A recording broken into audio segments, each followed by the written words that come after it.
Minha gente, muitas vezes a gente não para pensar, né? Mas o ar precisa de mais atenção, viu? A qualidade tem piorado a cada dia justamente por culpa dos humanos. E as consequências já começaram a aparecer. Mas com pequenas atitudes do dia a dia, eu, você, todos nós, né? Podemos ajudar a reverter essa situação. O corpo do ser humano consegue ficar até 50 dias sem comida. Não, isso não é uma pergunta. Parece muito? Mas há relatos de pessoas que sobreviveram após esse tempo. E quanto à água? Aí o tempo diminui, e muito. Uma pessoa só sobrevive 3 dias sem beber água. Após esse tempo, vários órgãos importantes começam a falhar. E quanto ao ar? Quanto tempo podemos ficar sem respirar? Segundo os especialistas, são 4 minutos.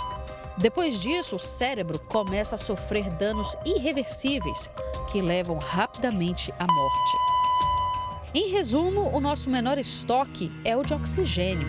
É de prender a respiração, porque se tratando de um recurso tão importante para a vida, estamos cuidando muito mal dele. Existem as queimadas, né, de terrenos, queimadas de pastos e as próprias queimadas de cana.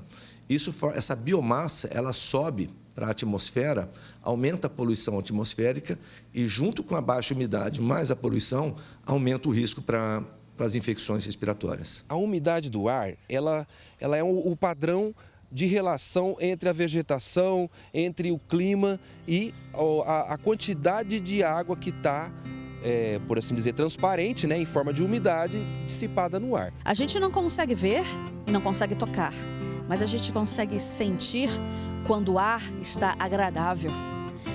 Não há um modificador mais natural do que uma árvore. E por que a gente precisa ficar alerta quando ouvimos que está acontecendo uma baixa umidade do ar? Para explicar para vocês, quando o inverno chega, a vegetação seca. E aí, com a próxima estação, com a primavera, acontece a florada. As flores lançam os pólens. Esse material fica suspenso no ar.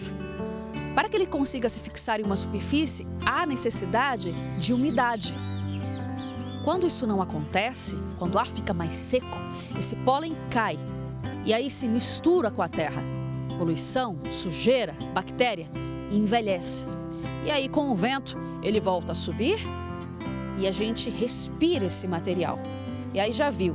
Quem tem problemas de rinite ficam ainda mais suscetíveis a problemas respiratórios. O organismo da gente sofre uma agressão praticamente todos os órgãos, né? Desde a pele, que ocorre o ressecamento dos olhos e principalmente o ressecamento de toda a via respiratória, que é revestida por um tecido chamado mucosa, que é muito sensível, e o que dá a proteção da mucosa é a umidade que ela tem. Se não bastasse, o golpe final vem com a fumaça expelida pelos automóveis. É muita poeira, muito seco, ar seco demais. Tá todo mundo passando mal, né? No mês de setembro, a umidade do ar em Araçatuba ficou abaixo de 30% durante 2 semanas. Durante 8 dias, a situação ficou ainda mais crítica, com a umidade abaixo dos 20%. Em São José do Rio Preto, foram 14 dias com umidade abaixo de 30%.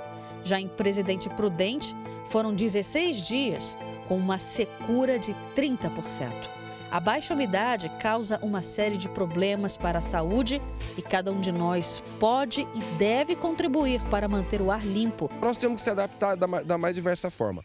Primeiro, plantando árvores. Árvores são o melhor equipamento de umidificar o ambiente, porque elas podem trazer para o ar até 300 litros de água por dia em forma de umidade. Então nós estamos falando de um organismo, de um ser que tem as suas raízes profundas, puxa a umidade do solo, puxa a umidade do lençol freático, seu sistema leva ela até as folhas e lá ela transfere como umidade do ar. Então nós temos que sempre trabalhar em prol de plantar árvores. Dentro de casa, nós podemos colocar diversos vasos, canteiros de vegetais verdes, como samambaias, suculentas, vegetais que tenham uma certa relação de umidade e que viva bem dentro de casa, né?